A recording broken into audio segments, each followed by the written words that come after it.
tapos na nga po ang eleksyon at may mga revelasyon po na sinabi si Alyansa's campaign manager at naboto sa representative Toby Chanco kung paano naka-apekto ang impeachment complaint laban kay VP Sara Duterte, kung bakit karamihan ng mga senador ng Alyansa ay natalo at ang tatlong pambato naman ng PDP laban ay nanguna at nakapasok sa Magic 12. Yan ay sina Senator Bongo, Senator Bato de la Rosa at si Senator Rodante Marcoleta. Nakapasok din ang inendorso ni VP Sara Duterte na si Camille Villar at si Senator Amy Marcos.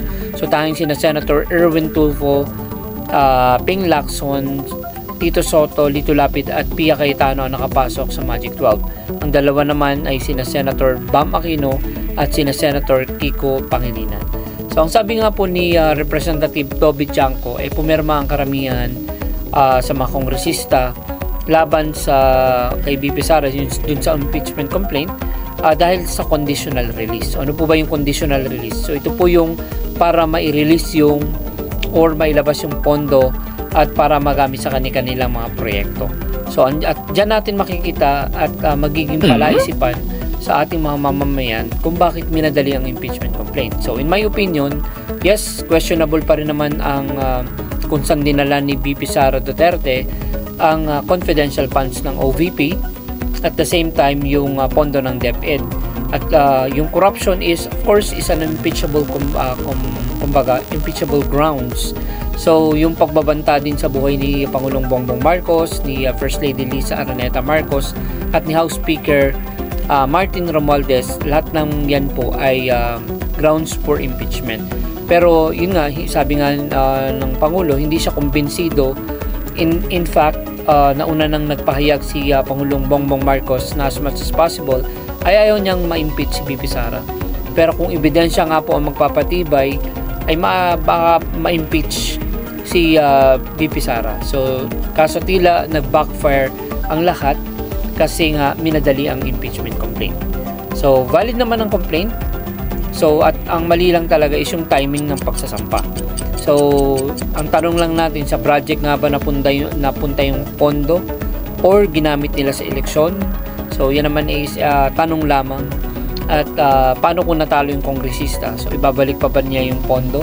So, well, hindi ko po sinasabing kurap ang mga kongresista. So, at naniniwala naman ako may mga matitino pa rin sa hanay nila. So, balit, dahil nga sa hindi masyadong pinag-isipan, ang hakbang ay nag-backfire tuloy sa mga senador ng alyansa ang nangyari.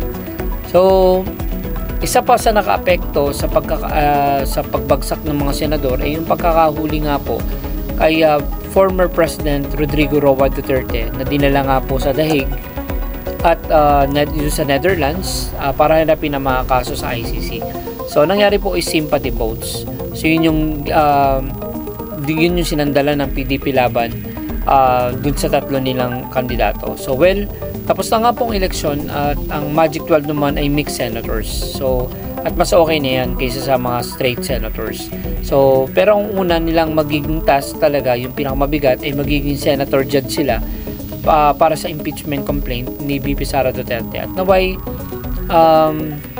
magbase sila sa ebidensya at hindi sa tao.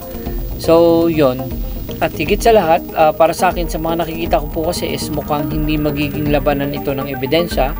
So, kahit ano pang ebidensya ang iharap ay mababaliwala. Kasi magbabase pa rin sila sa katapatan nila sa tao at hindi ito pabor sa bayan.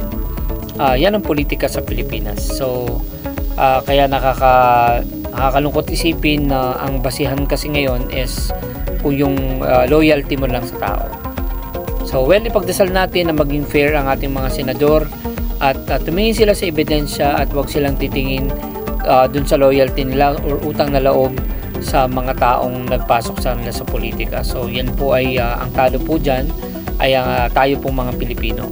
Imagine yung mga confidential funds or kahit anong pondo ay yan po ay pera natin, pera ng bayan, pera ng tax. Lahat ng ating mga pinaghirapan na napunta dyan ay ibinabayad lang natin sa kanila. So sana ay ang gawin nila Para maging fair, kung sino talaga yung nakagawa ng pagkakamali, may kaukulang parusa, at higit sa lahat ay yun nga, tumingin sila sa ebidensya. So though medyo malabong mangyari yan kasi nga nasa political po kasi ang impeachment. So pagka yung isa is ang boto ng isa is acquit, so of course dun din yung mga kapartido niya. So yun yung medyo sad part. Pero ganun pa man ay titingnan natin at sana ay maging fair ang ating mga senator. So yun lang muna for today's video, at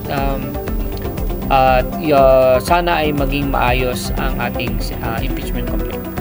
So bye bye for now at mabuhay kayo lahat.